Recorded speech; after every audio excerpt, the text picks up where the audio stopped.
Bonjour, bienvenue sur One Shot, nouvelle vidéo sur la chaîne, la première pour 2026. Et aujourd'hui, on se retrouve pour parler de Péril et Princesse. Péril et Princesse est un jeu de Ryan Lynch, paru en anglais en 2024 et traduit en français dès début 2025 chez la Loutre Rollist. Ils n'ont pas perdu de temps. Et d'ailleurs, je tiens à signaler que je trouve le catalogue de l'éditeur de plus en plus prometteur. C'est un petit éditeur, ils n'ont pas les moyens des plus gros, et du coup, ils sont un peu forcés d'aller chercher des titres novateurs qu'on ne trouve pas ailleurs. Pour l'instant, je trouve que c'est plutôt mission réussie. On en reparlera sans doute prochainement sur la chaîne. Péril et Princesse fait partie de cette catégorie de jeux novateurs, selon moi. C'est un jeu où on incarne des princesses à la Disney. On est dans un univers onirique, on n'est pas dans des contes de fées durs et tordus comme Broken Tales. C'est un jeu où ces princesses essaient de résoudre les problèmes plutôt par l'intelligence émotionnelle plus que par la violence. On sent le pied de nez fait à Donjons et Dragons et à la 5e édition. Paradoxalement, avec cette proposition, c'est aussi un jeu qui se réclame de l'OSR. Alors, ne partez pas en courant si vous êtes allergique à ce genre-là. Honnêtement, c'est pas évident, ça saute pas aux yeux. Moi, j'ai lu le bouquin et j'ai fait jouer 2 scénarios sans m'en rendre compte. Alors, l'affiliation à l'OSR n'est pas à mettre en question, c'est le choix de l'auteur dans ses propres mots. Ryan Lynch est un auteur qui écrit des scénarios pour Mothership, Mouse Ritter, Cairn, donc il est clairement dans la mouvance OSR, mais je pense que Péril et Princesse se suffit amplement à lui-même et qu'il sait prendre ses distances avec le genre du old school. Le livre, dans sa version française, fait 132 pages, 20 pages de plus que la version américaine. Il est divisé en 3 parties. Après une petite intro, la première section est dédiée aux joueurs, avec toutes les options de création de personnages, pas mal de tables notamment. La deuxième, c'est pour le GM, avec l'explication du système, mais tout un tas de listes, un bestiaire, une liste d'objets magiques, une liste de trésors, etc. Et la troisième contient un exemple de partie, 2 scénarios et un micro-setting à explorer en mode scroll. Donc le bouquin est bien rempli pour 132 pages. En plus de ça, il est globalement bien écrit et bien structuré. On trouve facilement l'information. La maquette est certes simple, elle est en mode zine comme vous le voyez, mais la direction graphique est relativement chaleureuse. Vous voyez tout de suite qu'il y a une couleur qui domine, c'est le rose. En réalité, ça dépend du module. Vous le verrez dans les suppléments qu'on regardera tout à l'heure. À chaque supplément, sa couleur. Il y a pas mal d'illustrations aussi, alors plutôt des illustrations en demi-page. On n'a pas de pleine page, du demi ou du quart de page. C'est suffisant, selon moi, ça colle relativement bien à l'ambiance recherchée et on prend un plaisir certain à feuilleter le bouquin. Le système, quant à lui, il part d'une base connue, mais qui s'accompagne de mécaniques secondaires plutôt originales. Les personnages, déjà, ils reposent sur un archétype. Jusque-là, on est en terrain connu, surtout en fantasy. L'archétype en question, on l'appelle un don dans ce jeu. Il vient avec un type de magie particulier, une liste d'objets, une liste de talents et une liste d'aptitudes spéciales. C'est ce que vous voyez en haut à droite. Vous en voyez 4. Vous en gagnez une par niveau, ce qui veut dire qu'au niveau 1, vous avez la première, au niveau 2, vous avez les 2 premières. Et donc, vous comprenez que votre personnage est maxé au niveau 4. C'est important, je vais en reparler tout à l'heure.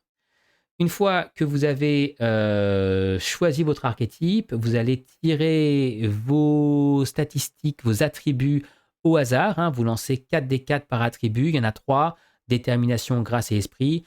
Et ça va vous donner pour chacun d'entre eux un score qu'il faudra battre avec un des 20. Il faudra être égal ou en dessous.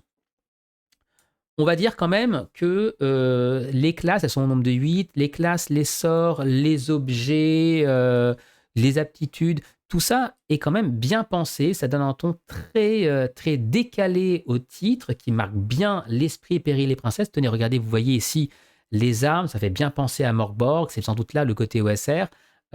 Et ça donne un cachet vraiment unique que vous ne retrouverez pas dans les autres univers fantasy.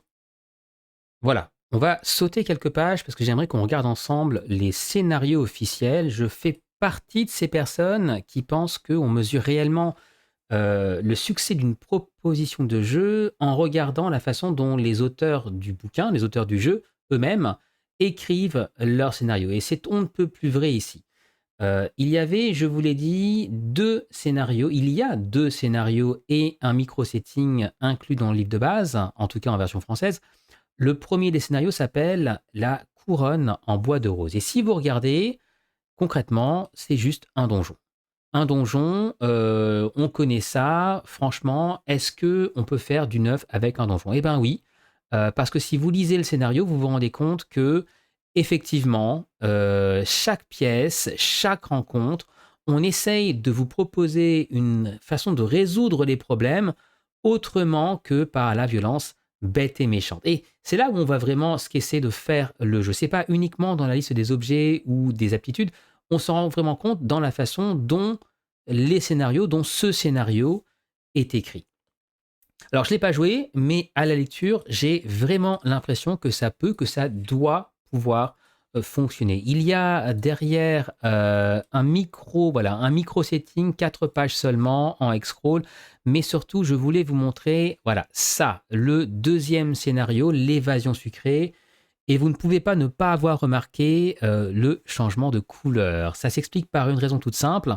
Ce scénario, ce deuxième scénario, n'était pas inclus dans le livre en version anglaise. Ce scénario, normalement, c'est une introduction qui avait été distribuée gratuitement aux personnes qui voulaient voir ce que le supplément Vengeance sucrée avait dans le ventre. Il a été décidé de l'ajouter ici au livre de base en français. Je suis pas sûr de comprendre pourquoi. Alors certes, c'est toujours bien d'avoir plus de matériel, mais les personnes un petit peu esthètes comme moi vont trouver le changement de couleur un petit peu dérangeant. Bref, c'est une décision. Le scénario est pas mal. On vous propose de rendre visite à une sorcière dans une tour. Ah, est-ce que la sorcière est là ou pas? Je vous laisse le découvrir. Sachez juste que cette sorcière, c'est celle qu'on retrouvera dans la micro-campagne Vengeance sucrée. Je vais préciser dans un souci de transparence que je n'ai joué à aucun de ces deux scénarios, aucun des deux scénarios inclus dans le livre de base, mais il se trouve que j'ai maîtrisé les deux suppléments officiels de la gamme en anglais. Il y en a deux, donc Sweet Revenge, à savoir en français Vengeance sucrée. Il a été financé en fin d'année. Il est actuellement en late pledge pour 2-3 mois encore, il me semble. Donc, il le sera sans doute encore quand cette vidéo sera publiée. Et le second, qui lui n'a pas encore été annoncé par la loutre release, qui s'appelle en anglais The Secret of the Night Market. Et les deux sont quelque peu différents, donc je vais en toucher un mot. D'abord, le premier, Sweet Revenge, Vengeance sucrée, donc. Il faut commencer par préciser que l'auteur change. Ici, on a une autrice, Destiny Howell, qui prend la plume. Ryan Lynch est toujours là pour les illustrations et la mise en page. Le relecteur est toujours Sean Furr. C'est important, vous allez comprendre pourquoi tout à l'heure. Mais le ton est quelque peu différent. Bon, la couleur, on est sur du mauve. Maintenant, vous comprenez sans doute pourquoi il y avait du mauve pour le scénario Évasion sucrée. Parce que c'est le scénario qui sert d'ouverture à ce supplément. Ce supplément, c'est à la fois un setting et une micro-campagne. Il fait près de 130 pages. Il est relativement complet. La campagne se déroule en 4 parties. Elle porte très fortement sur le thème des sucreries, comme vous le voyez ici. Je pense qu'elle se joue entre 5 et 7, peut-être 5 et 8, ça dépend des tables. Moi, ça a duré 6 sessions. Mes joueurs ont apprécié, mais il y a un point quand même à mentionner, c'est que même si c'est mignon tout plein, il y a une petite différence avec la proposition initiale. On est un peu en bordure ici. Il y a plus de combats et plus de situations qui semblent devoir se résoudre par la violence. Je pense que ça s'explique essentiellement par le changement d'auteur, parce que quand on regarde le dernier supplément, The Secret of the Night Market, là, on revient beaucoup plus proche de la proposition originale. Et si on regarde qui écrit, ce n'est pas l'auteur. Non, ce n'est pas Ryan Lynch, c'est Sean Furr qui était le relecteur des deux bouquins précédents. Ici, vous le voyez tout de suite, on est sur un bouquin déjà beaucoup plus petit, 42 pages en tout, sur un ton beaucoup plus orange, adieu le rose, adieu le mauve. On est sur un one-shot qui s'étalera normalement sur 2 ou 3 sessions, qui se déroule sur un marché magique. Vous allez vous retrouver pris en otage par une créature maudite. J'en dis pas plus. mais c'est un scénario plus court, beaucoup plus orienté sur les interactions sociales et sur l'enquête, qui est très bien dans la proposition, très agréable aussi, même si pas forcément révolutionnaire. Tout ça nous amène vers la fin de notre vidéo. Vous l'avez compris, c'est un jeu fort sympathique que se Péril les princesses. Un jeu très queer et girl-friendly. Moi, je verrais bien un actual play en mode drag queen, par exemple. Je dis pas que c'est moi qui le ferais, mais ça me ferait rigoler de voir ça. Ça serait totalement dans l'ambiance, je pense.